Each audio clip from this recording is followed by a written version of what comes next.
It's today's vlog. Nandito ako ngayon sa Quiapo. Putang ina. Ayun, napakasakit na sinamuha ng aking pag-ibig. Putang inang ren. Labador na yan. Pinaiyak na naman ako. Binalak pa ako sa Facebook. Bakit ha? Hindi ka kagwapuhan. Hindi ka kawalan. Ina mo. Ayop ka. Lahat naman ginawa ko. Ginawa ka ng kanta. Hindi kuya. Ginawa kita ng kanta. Pinupuntahan ka naman. Ginawa ko naman yung best ko eh. Kaso mali yung pinaringgan mo eh. Mali yung pagpapakarinig mo sa mga tao sa paligid mo. Yung mga staff mo sobra. Ang sakit sa bones. Hindi ko nga sila kilala eh. Kahit di naman totoo, na wala naman akong ginawang masama dyan, eh paano ako naging masama?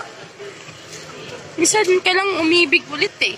Minsan ka lang maging masaya ulit, hindi mo pa pinagbigyan yung tao. Sama mo.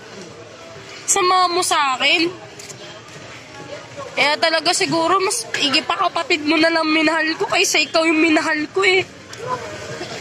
Sweet naman, loyal, mabait. Ikaw, baliwala lahat sa'yo eh. Natatakot ka magmahal?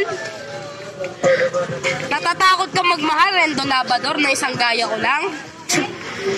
Wala akong pakialam sa'yo, men. Wala akong pakialam kung marinig ng lahat ng tao to. Mag-viral to, wala akong pakialam. Pero masakit yung ginawa mo. Na-block mo ako sa Facebook. Nakakabuisit ka na eh. Nakakabuisit ka na. Ipapakita naman sa'yo, puro na nang ayaw mo ko kausapin. Anong mali? Anong meron? Anong nakakatakot mo? Na gamitin lang sa dan iwan? Hindi ko kaya gawin yun. Hindi ako ganun. Mali ka ng pagkakaalam sa akin. Try out lang pala eh. Di-block mo. Pero mag-register pa rin ako kahit iban mo. Nanda mo yan. Babalik at babalik pa rin ako dyan. Babalik pa rin ako dyan. Ayaw mo, di wag mo. Si Jormin lang ang mamahalin ko.